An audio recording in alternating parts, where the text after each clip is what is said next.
Fourth point is if z belongs to fourth quadrant. For that, alpha is greater than 0 and beta is less than 0. So first we'll draw complex plane.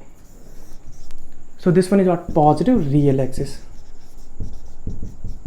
and this one is imaginary axis. This one is origin, and z will come in fourth quadrant. This is z, alpha comma beta. So first we'll join origin and z. Direction is towards z. So there will be two angles. One is this one, other is this one. Okay. Suppose this angle is what? Theta. So for finding theta, first we will draw perpendicular from z to positive real axis. This is 90 degree. So this length is what? Modulus of beta, and this length is what? Modulus of alpha. So from here we can say that theta equal to what? Tan inverse modulus of beta divided by modulus of alpha. Okay, theta equal to what? Tan inverse modulus of beta divided by modulus of alpha. Okay, so from here we can say that theta lies in 0 to pi by 2. Okay, now from positive real axis we can count in two directions. One is clockwise, other is anti-clockwise. So if we count clockwise, so this angle will come.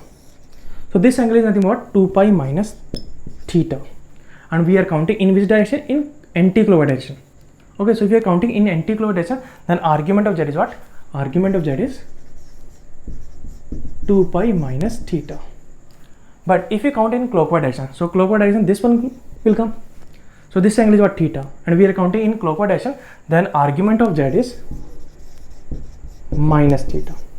Now we have to find out principal argument. Then we have to check among these two which one is lying in the interval minus pi to close interval pi. Okay, so first we are finding minus theta. Okay, so we know theta, so here we have to multiply minus. So what will come?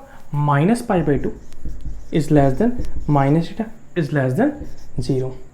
So you can see minus theta lie in between minus pi by 2 0, and this will come in this interval. So we can say that this is your principal argument. Okay, so this is your principal argument of z. So principal argument z is what? Minus theta. So we can add minus of theta is what? Tan inverse modulus of beta divided by modulus of alpha.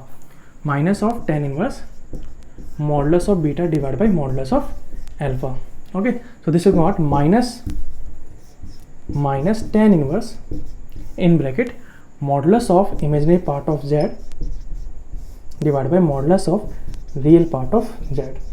Okay, so this is your principal argument. If z lies in fourth quadrant, then principal argument is what? Minus of tan inverse modulus of imaginary part of z divided by modulus of real part of z. Okay, see, this one is obviously greater than pi will come. Okay, because this angle is what? Pi. After that you are adding some angle, that is what? Greater than pi will come. Okay, so if you check 2 pi minus theta, this will come greater than pi will come. Okay, if you want to check, you can check easily. Okay, what you will do? Theta lie between 0 to pi by 2.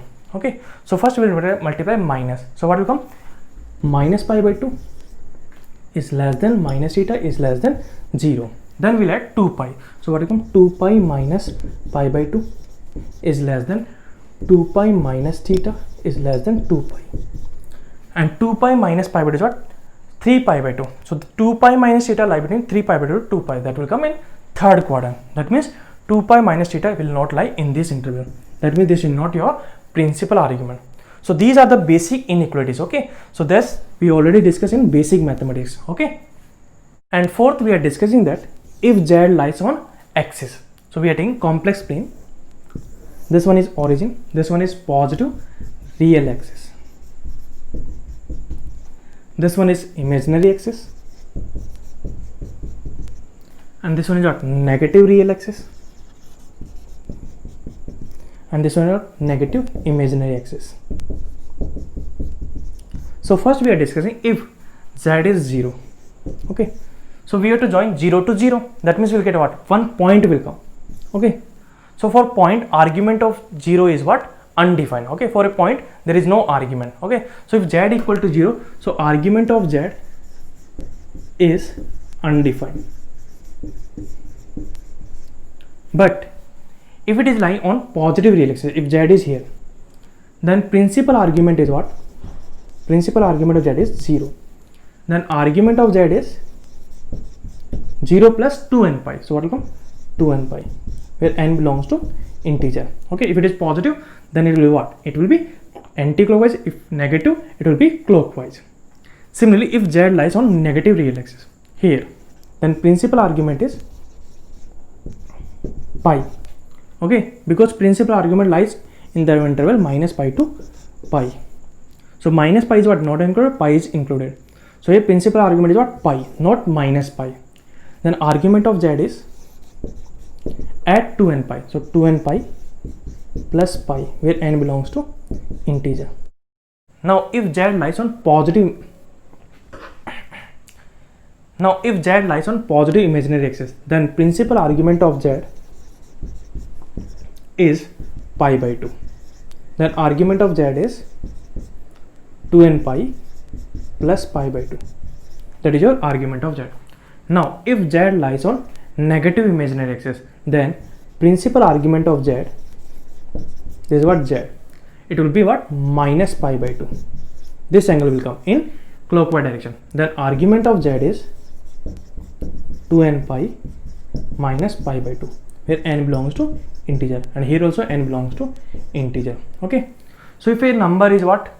Positive real, okay, purely real and positive, then principal argument is what? 0, and argument of z is what? 2n pi, where n belongs to integer.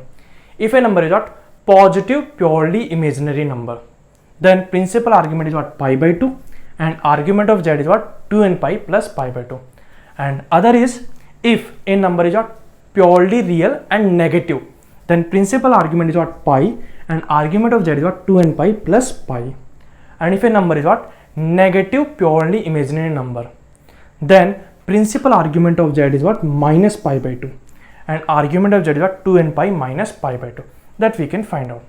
In next class, we will discuss problems based on principal argument and argument.